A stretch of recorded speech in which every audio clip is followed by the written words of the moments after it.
Good morning guys, happy Sunday. So Sunday na po. Oh my gosh, time so fast. Mag February na. Simbata. So yeah, nay nangutana nga unsa daw nga rules ang nausab sa Canada.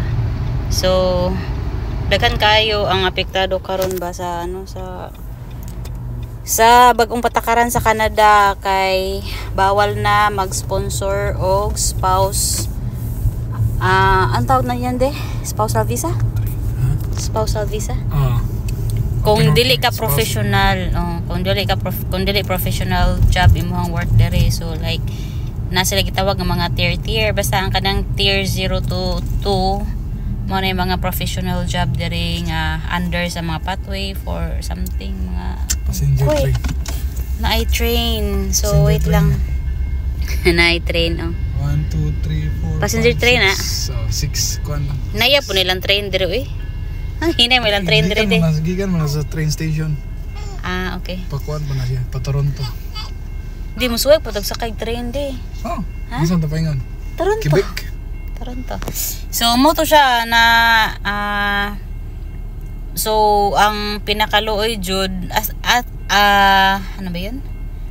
Kami man tanan luoy pero napa jud pinakaluoy ang kadtong mga student pa nga nagdala og mga spouse dili na nila marinyo kung dili sila kakita og 0 to 2 bisod bi ang kita og 0 ug ang mga professional jobs ba kay syempre ang uban kanang pareha nako unsa ra gud ta ultimo ra man ta. So muna dili nila ma-extend ilahang mga gipangdala nga anak bana ingana. So good thing lang sa amo ang aside kay Canadian man ni akong mga kambal. Ako ra joy status dire guys, parang kung pwede pa lang mag-TNT dire mag-TNT jud ko para sa mga anak pero kay syempre maguba ang record namo nya ang mga bata dire baya. So mo follow na lang jud tas rules yun tagaktak sa dato ang 1 billion na ni. Nakatigom na unta ko, nagasto pa jud. So wala siya katawa na lang jud namo kay saon nisugal man mi dire para sa mga future pertinda ka na kay Pinoy nga nisugal ba para lang jud sa future kay nindot man jud ang sa Canada kanang ilahang kuan diri ba ilahang panimuyo. Kung para sa ako lang ambot lang pud sa uban kay syempre dili man tanan Pinoy nga kanang ganahan dire di pud tanan Pinoy nga nakauyon dire. So ang uban nga wala kauyon or wala nang tagaag chance syempre ma-negative jud. So kung para ako alang kay syempre na ko mga anak unaon ako ang future sa mga anak mas murag na jud sila future dire. So mo lagi na saon man nga nahutda naman ko og kuan powers dire. Nahut naman na mo ang kuan dire mo ang mga among visa dire akong visa pala kay si Hill okay ra man ni siya iyahang kaugalingong kuan.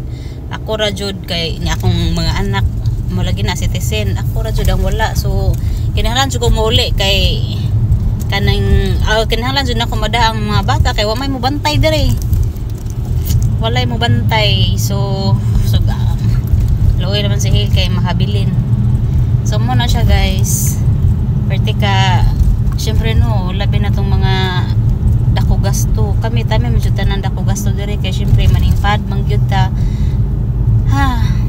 pero yeah I hope lang po sa uban nga like mga mabilin nga mga asawa mabilin nga mga bana sus magtinarong jud kay kani si Hill na lang ni siya Diana.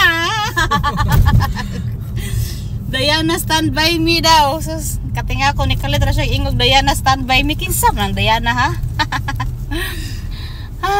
So yeah kanta ko bitaw sige lang laban lang yun mo mga asawag mga bana nga mabilin diri sa Canada.